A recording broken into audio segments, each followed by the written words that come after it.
Hello and welcome to Bristol Health Cares. I'm your host, Kirk Barwis. I am the president and CEO of Bristol Health.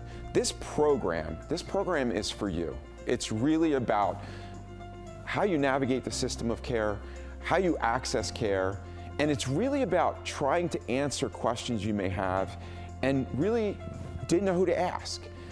We are going to bring to you professionals, doctors, surgeons, other healthcare professionals throughout our system of care, maybe people that you've never talked to before or met before, but the goal is to really help you understand how to access care when you need it.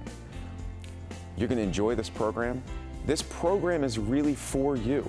So what's important is if there is something that you want to learn about or know about or a guest that you'd like me to host on this show, write us and we'll try to make that happen for you. So enjoy the program, Bristol Health Cares.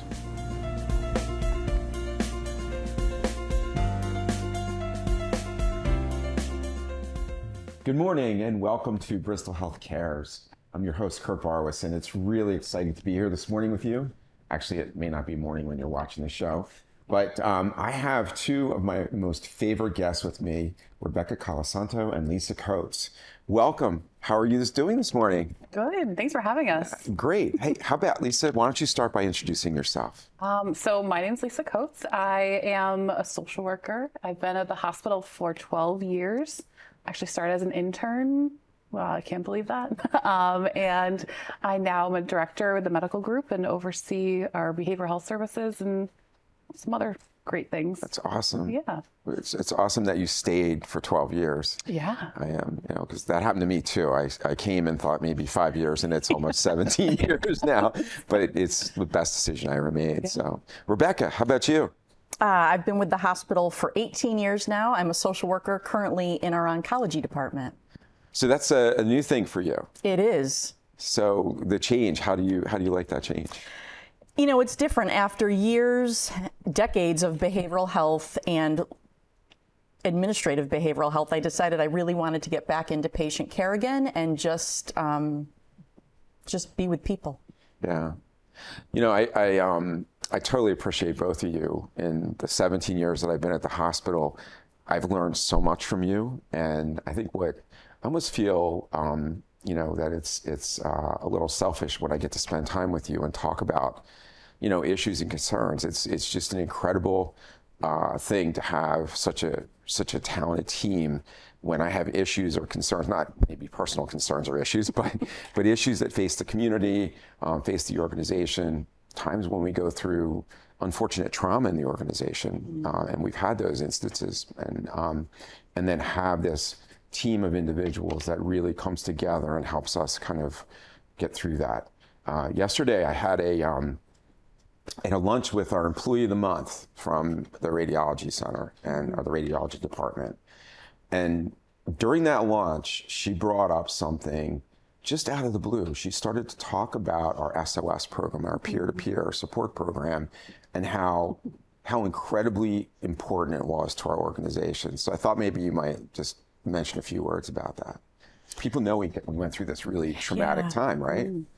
So I want to say our SOS Support Our Staff program the ideas came from a joint commission request to say all healthcare systems should put in place support services for their employees to target a couple different things. One is the second victim, being a part of an unexpected outcome or event or a tragedy, and then just the day-to-day. Healthcare has become more of a toxic environment than it ever was before.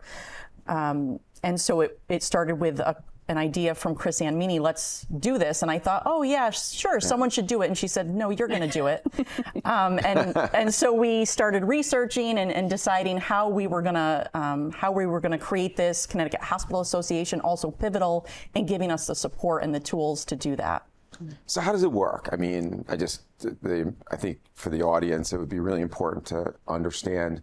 So, you talked about the toxic environment. I mean, and then there's the just seeing people throughout the pandemic that were really sick and dealing with that emotionally and internally. People get to a point where, they need help. They can't just deal with it on their own. And we saw a lot of that during the pandemic. So how does somebody within our organization kind of access that program? Well, there's a lot of ways. We have our intranet where people can just request in a quick little form. We have a phone number, an email address, and then people just say, hey, can you go check on somebody on G level? It looks like they've been having a hard time. There's just a million ways. Yeah. So internally, it's peer-to-peer. So it's individuals that are trained to help support individuals. Could be doctors, it could be staff of any kind of a staff person, and then interacting with someone that they may know or not know, but to help them through that situation. So that's internally in the organization. Let's take it to outside the organization, because the pandemic really created a whole different environment for people. All of a sudden, they were going to school, and they're not going to school. They're at home, and that interaction that was just commonplace is just vaporized overnight, and there's tremendous amount of isolation. How should people on the outside of the organization deal with those feelings? And let's just talk through that a little bit. Lisa hasn't talked much. But you're doing such a good job. No, Lisa. No. I mean, I think that really it's been 3 years now when the whole world shut down, and all of a sudden we were stuck at home with our families, with teaching children. I mean, and so we've seen a lot of consequences of that, where people developed, a lot of people started drinking alcohol to cope. They were drinking all day. They were home. Package stores stayed open. A lot of other things closed. So it just increased the isolation. I think for behavioral health, we were fortunate to be able to still see people virtually, which was fantastic. But not being able to have the human interaction really just caused an increase in depression. I mean, you don't get the same benefit of therapy if you're doing it on the phone, on a video, walking through the grocery store. I mean, we saw people try to log in from all very, places, trying to multitask, but it's definitely not the same impact. Like, the human connection is so important. So we definitely have seen a huge spike in just depression secondary to that. And I think now, as the world just kind of gets back to normal, we're expected just to kind of forget that the last 3 years even happened. And so now we see a lot of people trying to get back to normal life and just trying to live through the trauma of the last 3 years. So it's been challenging. Yeah. So, and I met with the counseling center staff the other day, and one of the things that's kind of interesting that's changed dramatically, you talked about somebody having a counseling session while they were shopping in the grocery store. But almost all of the interaction with people that needed help with providers or with counselors went from potentially being group interaction to almost entirely one-on-one interaction and remote. And I'm not a clinical person, but I've always kind of understood that the best outcomes come from that group therapy process. Yeah. Is that true? Absolutely. Yeah. The record, years and years of study has shown that group therapy is more effective. And there's so much more to gain from being in a group, which kind of mimics our families and our work and our outside environments, that you can test out a lot of what's going on with you with all the other people in the room. So, one-on-one therapy is great, but that's as far as that dynamic goes, is you and that other person, and it doesn't change. With a group, you're changing people possibly every week, just a little bit, and based on who shows up in that room along with your therapist, amazing things can happen. I think it's cool too, because like a lot of times when you're with a professional, you can quickly discredit any advice or feedback they give you. But if you're in a room of your peers and a professional, then you have the professional opinion and then peers who have been through it also. And so it's so much more powerful to hear not only what the books say, right, but also like what people have gone through. So it's really so powerful. And people often think it's a money saver or it's, financially beneficial to us, but there's it's just so clinically powerful. It must be, thank you for that, because the kind of light went off for me. It's having individuals kind of challenge your, oh no, that's really not an issue. And then somebody calling you out and saying, Are you sure about that? Is that right? And so the dynamic of a bunch of people talking through it is what really increases the value of group therapy. So how do we get back from, what's the pathway from people are used to this, one-on-one, I can do it remotely, I can do a video conference or, virtual visit with my counselor, and I've done it. And so how do you get back to the group therapy? How do you convince people? I mean, I think part of it's going to be insurance companies are going to stop paying for the individual stuff. It's going to happen at some point because they also know that the outcomes are better. But what would you tell people that are kind of just really set on that group therapy? I'm sorry, on that in the individual therapy, remote.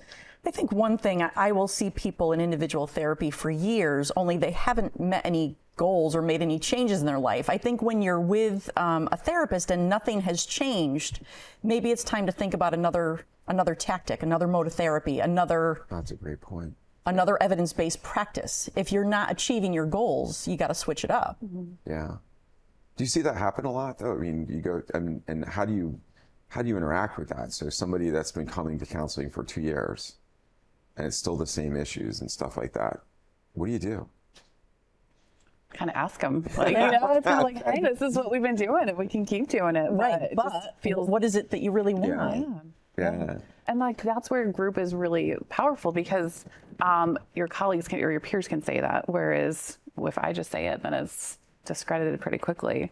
I love family therapy and the fact that groups will kind of mimic a lot of our family relationships. And so we can see over time, people develop patterns of interacting with people similar to how they do with their families or their close people in their lives. And so we can kind of use that as, to highlight ways that they could do better with communicating or how it must feel to the other person and kind of do a mini experiment almost and learn how to better have those conversations so that way both people are getting their needs met. And it's really cool to see. Yeah. I've never experienced group therapy, but maybe that's something I should try at one time at the council. Anyway. So let's go back to the isolation piece of it itself. And what I hear a lot about from the counseling center staff is that, especially for seniors during the pandemic, the isolation became really incredibly difficult. And add to that, you may have a couple where one has early stages of dementia or some other, medical issues, and it's just incredibly difficult. And what we've seen and what I heard from the counseling center staff is we've seen a lot more seniors now coming in for help. And so let's talk about that. I mean, what should the senior population be thinking about right now? I mean, what are the signs that, okay, it's time for me to try to access help? And how would they get there? How would they do that? Well, I think of a couple things. One is the isolation that seniors endured was disastrous, both for, mental status, memory, overall feelings, just disconnect, medical care, disconnect from families. And, in the community, there's still people who tell me they won't go out to dinner.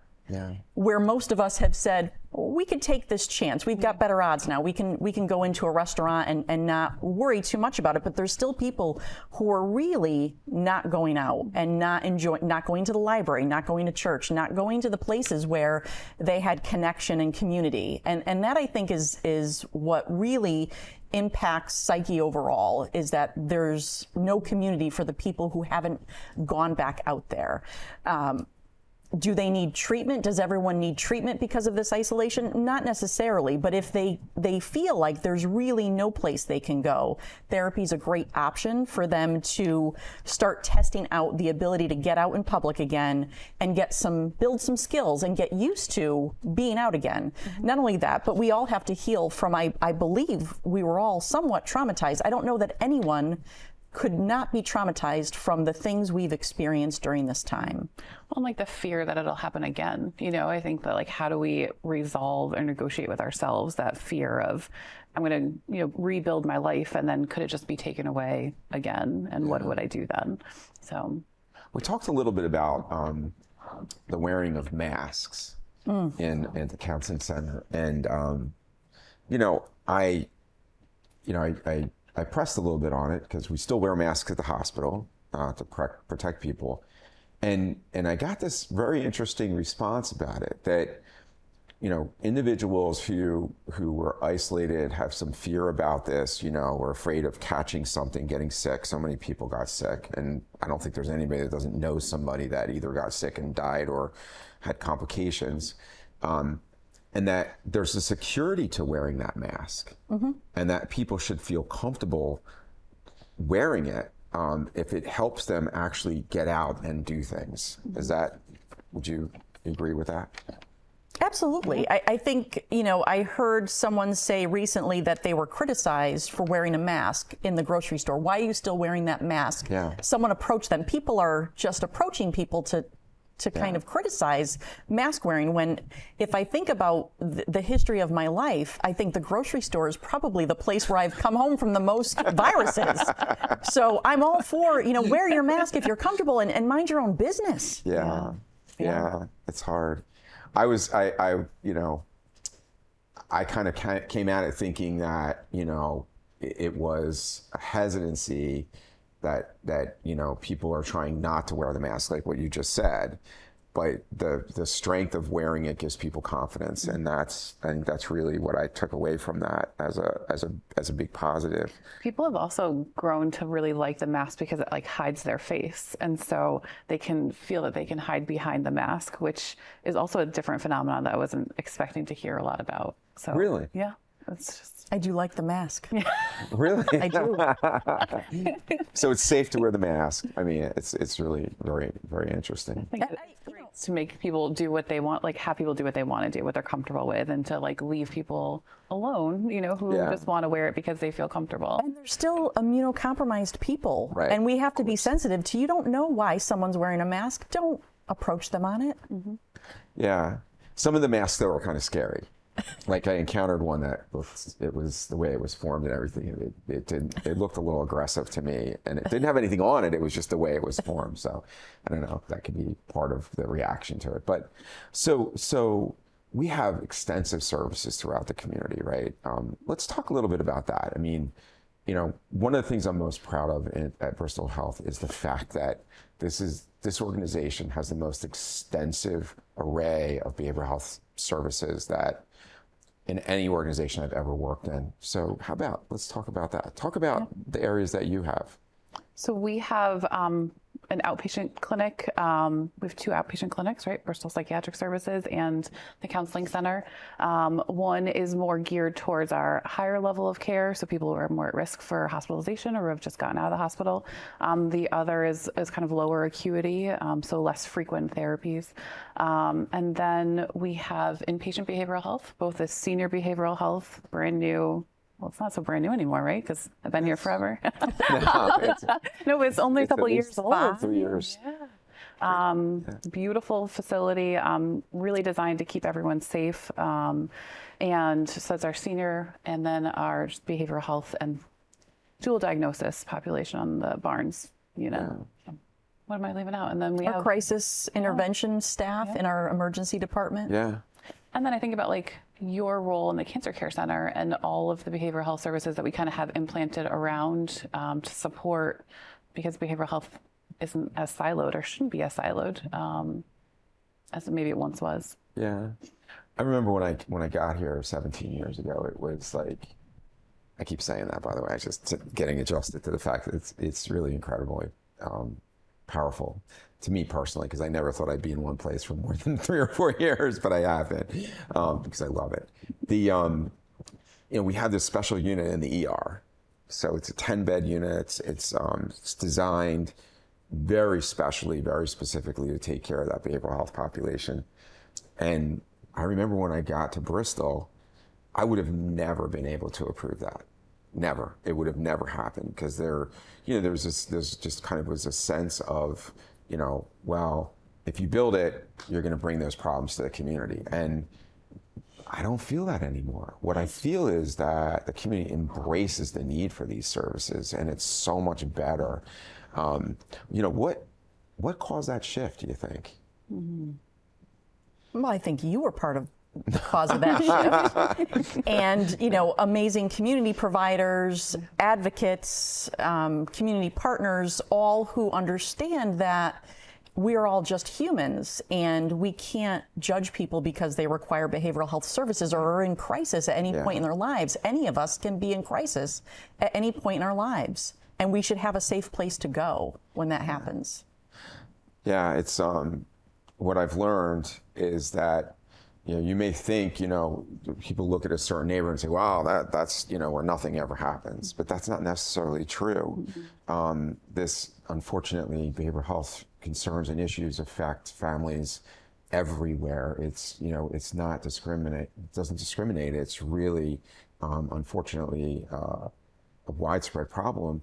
And the fact that we now are able to kind of talk about it and embrace it, and kind of create this access that is really very positive, very important for the community is really important. So, so tell me, in terms of the people that we take care of, we take care of adults, right?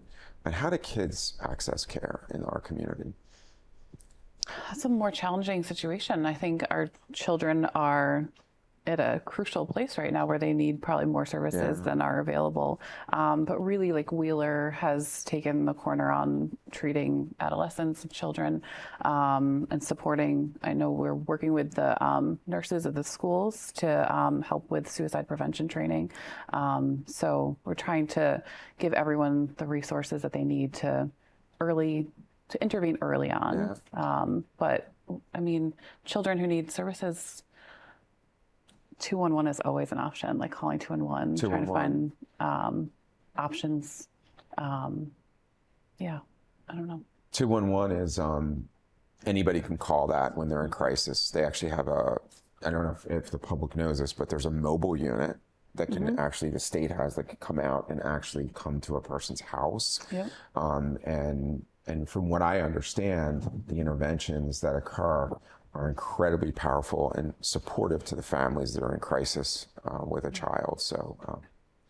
So this has been great, and we're going to do more of these because I think this topic is really, something that we probably could spend 20 programs or 30 programs on, and it would probably not do justice to it. But Rebecca, tell me, where do you see behavioral health going, and what do you want to tell the audience as we kind of close out this episode? I think it's going to continue to expand. I think we're going to continue to decrease stigma and make this part of, you have a primary care and you have behavioral health treatment, and it's not separate. It's just overall health and wellness becomes part of the deal. Part of what you take care of. Lisa, how about you? I just think that, like, everyone falls apart sometimes, and it's really okay. Like that famous saying, right? Our tacos fall apart and we still love them. So I love that. It's okay not to be okay. And it's just about getting some help and someone to reframe what's going on. Yeah, that's beautiful. Thank you. Thank you both for that. Thanks for having me. So this has been Bristol Health Cares. And I want to say a special thanks to Nutmeg TV, the production crew. This is really a tremendous community asset, and one that I've come to value very, very much. And I encourage you all to talk to your friends about this show, talk to your friends about Nutmeg TV. If you have questions or if you have health concerns that you would like to have me bring on the show and talk to people about, email cares@bristolhospital.org, cares@bristolhealth.org. Thank you. Have a wonderful day.